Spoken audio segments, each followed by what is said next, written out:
നമസ്കാരം ഹരികുമാർ. നമസ്തേ.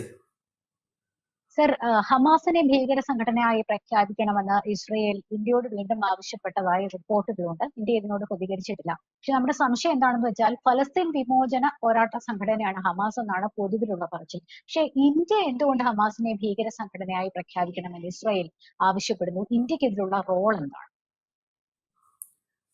പരമ്പരാഗതമായി നമ്മൾ കരുതിയിരുന്നത് പാലസ്തീൻ സ്റ്റേറ്റ്ഹുഡ്, അതായത് പാലസ്തീനികളുടെ രാജ്യം, അവർക്കായിട്ടൊരു പ്രത്യേക രാജ്യം എന്നുള്ള ഒരു അവകാശത്തിന് വേണ്ടി, അവരുടെ അവകാശങ്ങൾക്ക് വേണ്ടി പോരാടുന്ന ഒരു സംഘടനയാണ് ഹമാസ് എന്നാണ് നമ്മളിൽ പലരും ഇതുവരെ ധരിച്ചിരുന്നത്. പക്ഷേ ചരിത്രം പരിശോധിച്ചാൽ ഹമാസ് എന്ന സംഘടന യഥാർത്ഥത്തിൽ ലോകമെമ്പാടുമുള്ള തീവ്രവാദ സംഘടനകളുമായി ബന്ധമുള്ളതും ലോകത്തെമ്പാടും ഒരു ഖിലാഫത്ത് അല്ലെങ്കിൽ ഒരു ശരീഅത്തിനെ അടിസ്ഥാനമാക്കിയുള്ള ഒരു ഭരണം ലോകമെമ്പാടും നിലവിൽ വരുത്താൻ വേണ്ടി പതിറ്റാണ്ടുകളായി പ്രവർത്തിക്കുക, അതായത് ഹമാസ് എന്ന് പറയുന്ന സംഘടന ഉണ്ടായ നാൾ മുതൽ ഇന്ന് വരെ അങ്ങനെ പ്രവർത്തിച്ച ഒരു സംഘടനയാണ് ഹമാസ്. അതായത് ഞാൻ അതിന്റെ കൃത്യമായ വിവരം ഞാൻ പറയാം. 1980കളുടെ പകുതി കഴിഞ്ഞതിന് ശേഷമാണ്, എനിക്ക് തോന്നുന്നു 86-ലാണ് കൃത്യമായിട്ട് പറഞ്ഞാൽ, ഹമാസ് ഉണ്ടാകുന്നത്. അതിനു മുമ്പ് പാലസ്തീൻ ലിബറേഷൻ ഓർഗനൈസേഷൻ PLO, അതിന്റെ നേതാവ് യാസർ അരാഫത്ത്, ഇവരായിരുന്നു പാലസ്തീന്റെ ജനതയുടെ സ്വാതന്ത്ര്യ അഭിവാഞ്ചകൾക്ക് രാഷ്ട്രീയ രൂപം കൊടുത്തിരുന്ന ഏക പ്രസ്ഥാനം. പക്ഷെ ഹമാസ് 86-ൽ ഉണ്ടായതോടുകൂടി യാസർ അരാഫത്ത് ഒരു പാശ്ചാത്യരുടെ കയ്യിൽ ഒരു പാവയാണ് എന്നുള്ള ഒരു ആരോപണം, ഒരു വെസ്റ്റേൺ സ്റ്റൂജ് ആണെന്നാണ് അവരുടെ ആരോപണം ഉണ്ടായത്. അപ്പോൾ ഈ കാലഘട്ടത്തിൽ ഇന്ത്യയിലെ ജമാഅത്തെ ഇസ്ലാമി, ഏതാണ്ട് അതേ കാലഘട്ടത്തിലാണ് ജമാഅത്തെ ഇസ്ലാമി അവർക്ക് ഏക വിദ്യാർത്ഥി സംഘടന എന്ന് പറഞ്ഞ SIO, സ്റ്റുഡൻസ് ഇസ്ലാമിക് ഓർഗനൈസേഷൻ, അവരൊരു പുതിയ സംഘടന കൂടി ഉണ്ടാക്കി. അതാണ് Simi, students Islamic movement of India. അപ്പോൾ ഈ സിമി ഉണ്ടാക്കുന്നതെന്ന് പറഞ്ഞാൽ, ഈ SIO എന്ന് പറയുന്നത് മുഖ്യമായും ഉന്നത വിദ്യാഭ്യാസ സ്ഥാപനങ്ങളിലും ചില പ്രത്യേക മേഖലകളിലും മാത്രം കേന്ദ്രീകരിച്ചിരുന്ന ഒരു സംഘടനയാണ്. അതുപോരാ, സാധാരണ എല്ലാ തരം വിദ്യാലയങ്ങളിലേക്കും കടന്നു കയറി ജമാഅത്തെ ഇസ്ലാമിയുടെ ആശയങ്ങൾ പ്രചരിപ്പിക്കണം എന്നൊരു ചിന്ത അവരിൽ വരികയും സിമി ഉണ്ടാക്കുകയും ചെയ്തു. അപ്പൊ ഈ സിമി ഉണ്ടായതിനു ശേഷം പാലസ്തീൻ പോരാട്ടത്തിനോട് സിമിക്ക് വ്യത്യസ്തമായ അഭിപ്രായം ഉണ്ടായി. ജമാഅത്തെ ഇസ്ലാമി ഉൾപ്പെടെയുള്ളവർ യാസർ അരാഫത്തിനെ പിന്തുണച്ചപ്പോൾ സിമി ഹമാസിനെ പിന്തുണച്ചു. പിന്നീട് ജമാഅത്തെ ഇസ്ലാമിയുടെ കയ്യിൽ നിന്നും പിടിവിട്ടുപോയി സിമി. അതിന്റെ മുഖ്യമായ കാരണം ഹമാസിനോടുള്ള അവരുടെ സമീപനമായിരുന്നു.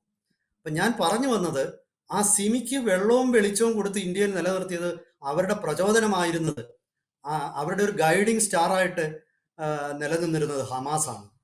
അപ്പൊ അന്ന് തൊട്ട് തുടങ്ങി സിമിക്കും, അതായത് ഹമാസിന്, ഇന്ത്യയിലെ തീവ്രവാദ സംഘടനകളുമായിട്ടുള്ള ബന്ധം. 1991-ൽ യാസർ അരാഫത്ത്, എനിക്ക് തോന്നുന്നു അദ്ദേഹത്തിന് ഒരു അവാർഡ് കിട്ടി. അത് ഏത് അവാർഡാണെന്ന് ഞാൻ, ഇന്ദിരാഗാന്ധി പ്രൈസ്, പീസ് പ്രൈസ് എന്തോ ആണ്. അത് സ്വീകരിക്കാൻ അദ്ദേഹം ഡൽഹിയിൽ വരുമ്പോൾ സിമി അദ്ദേഹത്തിനെതിരെ കരിങ്കൊടി പ്രകടനം നടത്തി. അത് ഹമാസിന്റെ നിർദ്ദേശപ്രകാരമാണ്. പിന്നീട് 1998-ലാണെന്ന് തോന്നുന്നു, ലക്നൌവിൽ വെച്ച് നടന്ന ഒരു ഇസ്ലാമിക സമ്മേളനത്തിൽ സിമിയുടെ മീറ്റിംഗ് ആണ്. ആ മീറ്റിംഗിൽ ഹമാസിന്റെ പരമോന്നത നേതാവ് ടെലഫോണിക്കായിട്ട് ആ മീറ്റിങ്ങിനെ അഡ്രസ് ചെയ്തു. ഞാൻ പറഞ്ഞു വരുന്നത്, ഹമാസും സിമിയുമായി പൊക്കിൾക്കൊടി ബന്ധം തന്നെ ഉണ്ടായിരുന്നു. അപ്പോൾ നമ്മൾ മനസ്സിലാക്കേണ്ട, ഇന്ത്യയിൽ പിന്നീടാണ് സിമിയെ തീവ്രവാദി പ്രസ്ഥാനമായിട്ട് പ്രഖ്യാപിക്കുകയും സിമിയെ നിരോധിക്കപ്പെടുകയും ചെയ്തത്. ആ നിരോധിക്കപ്പെട്ട സിമിയുടെ കേഡറുകളാണ് പിന്നീട് പോപ്പുലർ ഫ്രണ്ട് ഉണ്ടാക്കുന്നത്. അപ്പോൾ മനസ്സിലായല്ലോ, അതായത് ഹമാസ് എന്ന് പറയുന്ന പാലസ്തീനിൽ മാത്രം ഒതുങ്ങി നിൽക്കുന്ന ഒരു പ്രസ്ഥാനമല്ല. ഹമാസിന്റെ വേരുകൾ, തീവ്രവാദ ബന്ധങ്ങൾ ഇന്ത്യയിലുമുണ്ട്. അതുപോലെ തന്നെ ഇപ്പോൾ ഏറ്റവും ഒടുവിൽ ഇസ്രായേൽ ചൂണ്ടിക്കാണിച്ചിരിക്കുന്നത്, ഈ കുറച്ച് 1-2 ആഴ്ചകൾക്ക് മുമ്പ് പാകിസ്ഥാൻ ഓക്യുപ്പൈഡ് കാശ്മീർ, അധിനിവേശ കാശ്മീരിലെ പാകിസ്ഥാന്റെ നേതൃത്വത്തിൽ ഒരു സമ്മേളനം നടത്തി.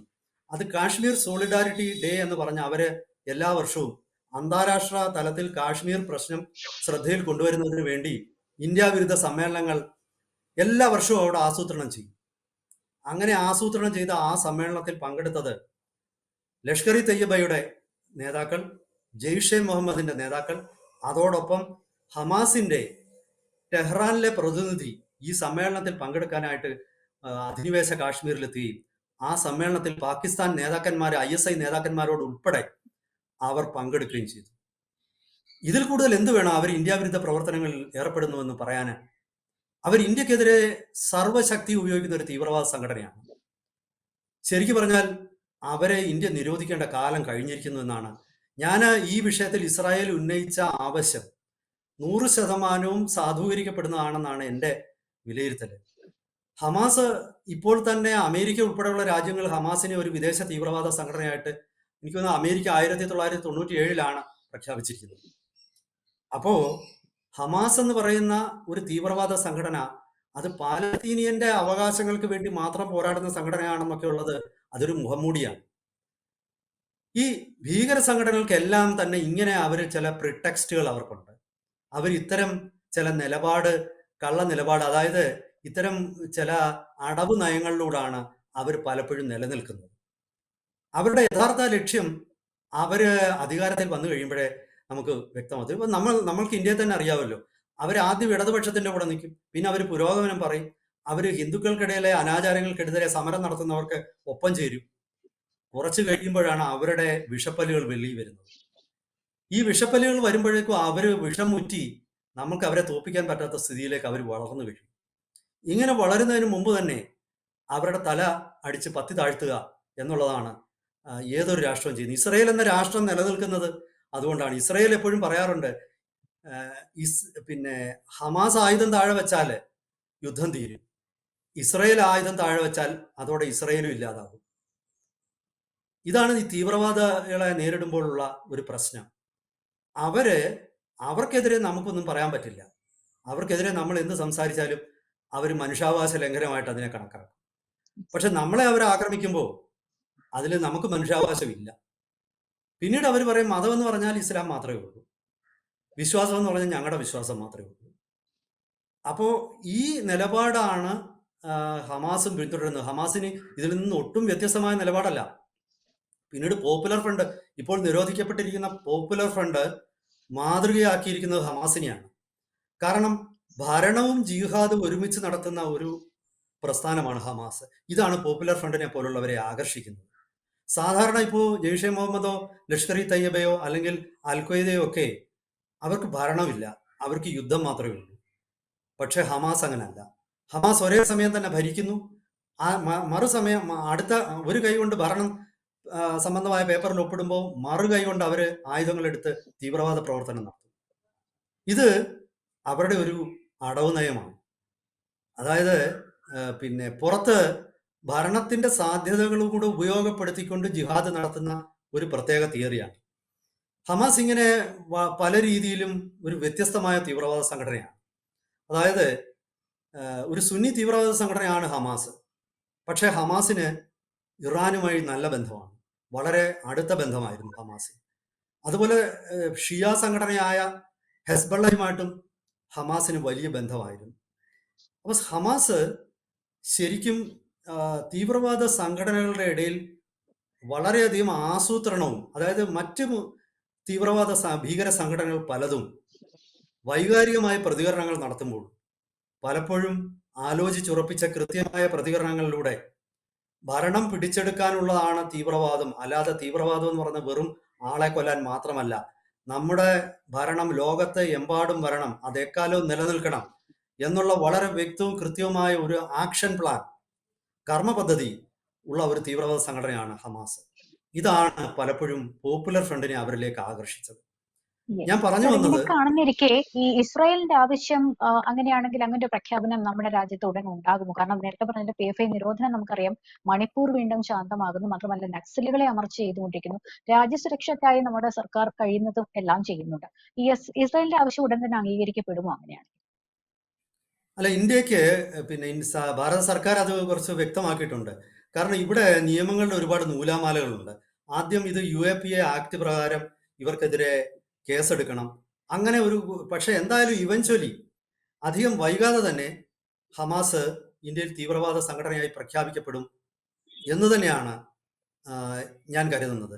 പക്ഷേ ദൗർഭാഗ്യവശാൽ എനിക്ക് തോന്നുന്നു നമ്മുടെ നാട്ടിൽ നിലനിൽക്കുന്ന നിയമങ്ങളുടെ നൂലാമാലകളിൽപ്പെട്ട് ഇത് ഉടനടി സാധ്യമാവുന്ന ഒരു കാര്യമാണ് ഈ SDPIയുടെ കാര്യത്തിലും അങ്ങനെയാണല്ലോ അല്ലെ? അങ്ങനെ കരുതുന്നില്ല. ഒരു താമസം വരുന്നുണ്ടല്ലോ. തീർച്ചയായിട്ടും പോപ്പുലർ ഫ്രണ്ടിനെ നിരോധിക്കുന്നതിന് തന്നെ വളരെ നാളുകൾ എടുത്തല്ലോ. പോപ്പുലർ ഫ്രണ്ട് വർഷങ്ങളായിട്ട് പല അതിക്രമങ്ങളും നടത്തിയിരുന്നെങ്കിലും ഇപ്പൊ കേരളത്തില് എനിക്ക് തോന്നുന്നു എത്രയധികം RSS BJP പ്രവർത്തകരാണ് പോപ്പുലർ ഫ്രണ്ട് കാരണം കൊല്ലപ്പെട്ടത്. അവര് മാത്രമല്ല, എത്രയോ CPM-കാര് കൊല്ലപ്പെട്ടു. ഇപ്പം നമുക്കറിയാം, എറണാകുളം മഹാരാജാസ് കോളേജിൽ കൊല്ലപ്പെട്ട അഭിമന്യു എന്നല്ലേ ആ കുട്ടിയുടെ പേര്, അഭിമന്യു. അവർ ഉൾപ്പെടെ എത്ര പേര് വിവിധ രാഷ്ട്രീയ ഇപ്പൊ കോൺഗ്രസിന്റെ പ്രവർത്തകർ, ചാവക്കാട്ട് ഒരു കോൺഗ്രസ് പ്രവർത്തകൻ, ഞാൻ അദ്ദേഹത്തിന്റെ പേര് ഞാൻ മറന്നുപോയി ദൗർഭാഗ്യവശാല്. ചാവക്കാട് ഒരു രണ്ട് കൊല്ലം മുമ്പാണ് കോൺഗ്രസിന്റെ വളരെ ശക്തനും വളരെ ജനസമ്മതനുമായ ഒരു നേതാവ്, മുസ്ലിം സമുദായത്തിൽപ്പെട്ട ഒരു നേതാവ്, അദ്ദേഹത്തിനെ പോപ്പുലർ ഫ്രണ്ടുകാർ കൊന്നിരുന്നു. അപ്പൊ അവർ കൊന്നിരിക്കുന്ന RSSകാരെയോ ഹിന്ദുക്കളെയോ മാത്രമല്ല, അവർ വിവിധ മതങ്ങളിൽപ്പെട്ടവരെ കൊന്നു. ഇപ്പൊ നമുക്ക് എല്ലാവർക്കും അറിയാം, പിന്നെ മൂവാറ്റുപുഴയിലെ പ്രൊഫസർ, അദ്ദേഹത്തിനെതിരെ ഉണ്ടായ അദ്ദേഹത്തിന്റെ കൈവെട്ട് കേസ്, ജോസഫ് മാഷിന്റെ കൈവെട്ട് കേസ് എന്ന് പറയുന്നത് അതുപോലെ നികൃഷ്ടവും ക്രൂരവുമായ ഒരു സംഭവം കേരളത്തിന്റെ ചരിത്രത്തിൽ ഉണ്ടായിട്ടില്ല. അപ്പൊ പോപ്പുലർ ഫ്രണ്ട് ഇത്രയധികം ക്രൂരതകൾ ചെയ്തെങ്കിലും, തീവ്രവാദ പ്രവർത്തികൾ ചെയ്തെങ്കിലും അവരെ നിരോധിക്കാൻ എത്രയോ വർഷമെടുത്തു. പക്ഷെ ആ രീതിയിൽ തന്നെ ഇത് നിരോധിക്കപ്പെടും എന്ന് തന്നെയാണ് എൻ്റെ അഭിപ്രായം. ഇതാണ് എനിക്ക് ഈ വിഷയത്തിൽ തോന്നുന്നത്. കൂടുതൽ വാർത്തകളും വിശേഷങ്ങളും നിങ്ങളിലേക്ക് എത്താൻ ABC മലയാളം സബ്സ്ക്രൈബ് ചെയ്യുക, ബെൽ ബട്ടണും അമർത്തുക.